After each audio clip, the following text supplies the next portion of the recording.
अभियान जिंदाबाद, global warming मुर्दाबाद, हरित अभियान जिंदाबाद, ग्लोबल वार्मिंग मुर्दाबाद। साइकिल चलाओ, रोड भगाओ, साइकिल चलाओ, रोड भगाओ, चलो चले कहीं पेड़ लगाएं, अपनी जन्मभूमि को हरित बनाएं, चलो चले कहीं पेड़ लगाएं, अपनी जन्मभूमि को हरित बनाएं। बोलो बम, करें प्रदूषण कम, बोलो बम, करें प्रदूषण कम, बोलो बम। पर्यावरण बचाएंगे हम। नमस्कार, आप देख रहे हैं बेगूसराय खबर। मैं हूं आपके साथ सुमित।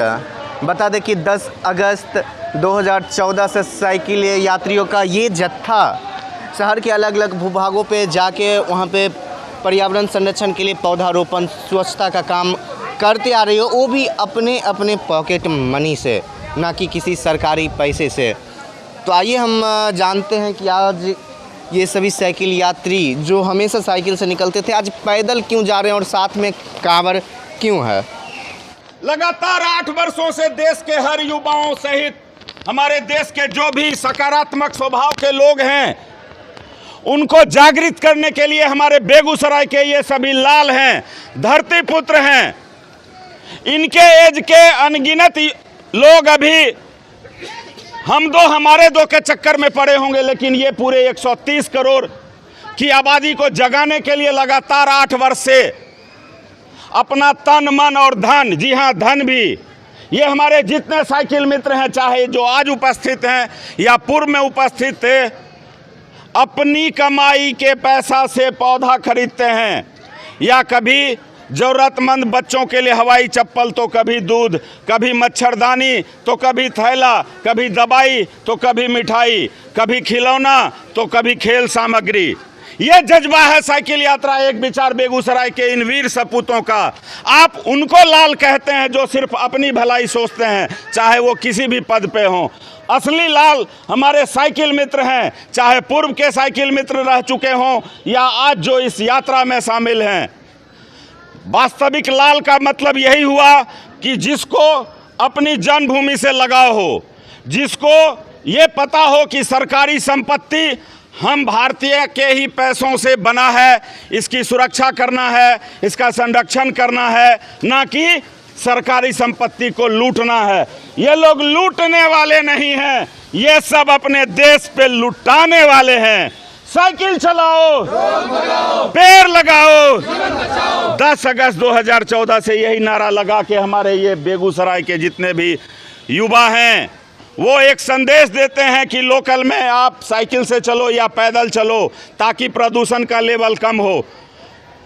एक बात जानते हैं, समुद्र में वज्रपात नहीं होता है, किसी भी नदी में वज्रपात नहीं होता है, और विगत दशक से वज्रपात से अनगिनत लोगों की मृत्यु हुई है। और वज्रपात का सबसे मुख्य कारण आप सबको बताना चाहते हैं, और वो मुख्य कारण है प्रदूषण।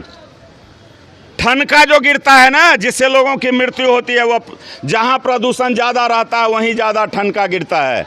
इसलिए निवेदन है कि लोकल में आप पैदल या साइकिल से चलें और अपनी जन्मभूमि को अपने कल्पना के जैसा स्वच्छ, सुंदर, हरित और खुशहाल बनाएं।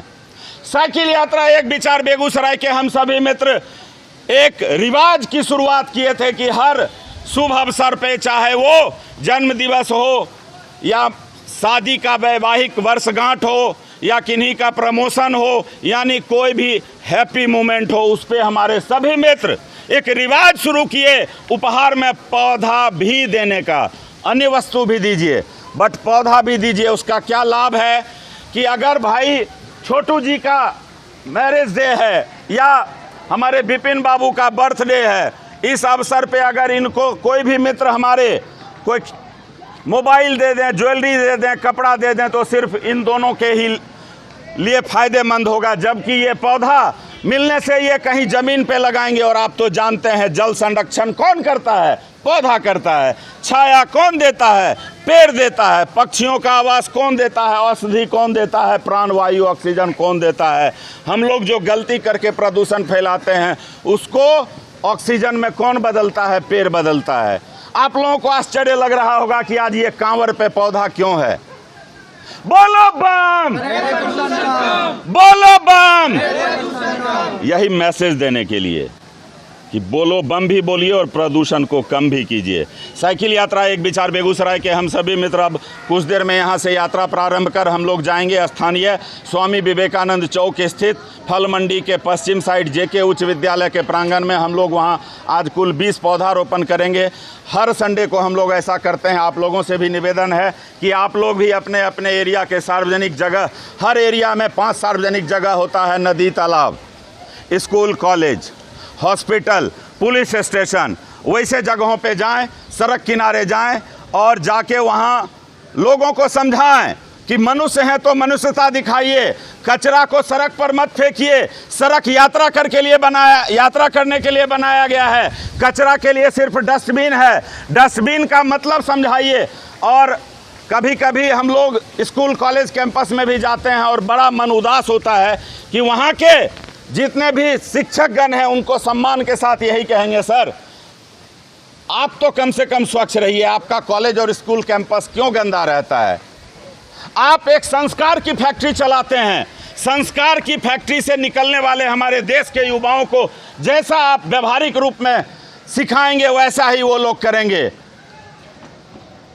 प्रत्येक संडे को आप भूल जाइए आप कलेक्टर हैं, एसपी हैं, एमपी हैं, एमएलए हैं, डॉक्टर हैं, बीडीओ हैं, मीडिया कर्मी हैं, छात्र हैं, नेता हैं, मजदूर हैं, दुकानदार हैं। उस दिन याद रखिए कि भारत माँ के बेटा हैं।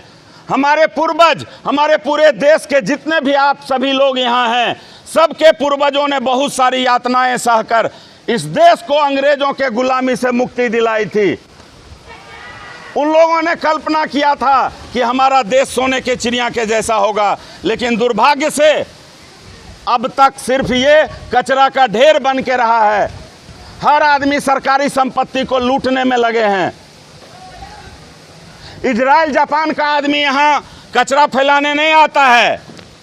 चीन, जर्मनी से, अमेरिका से कोई यहाँ पॉलीथीन यूज़ करने नहीं आता है। आप लोग खुद अपने पैर में कुल्हाड़ी मारते हैं, जिसका दुष्प्रभाव अभी झेल चुके हैं। कोविड और कोरोना सबको परेशान कर दिया।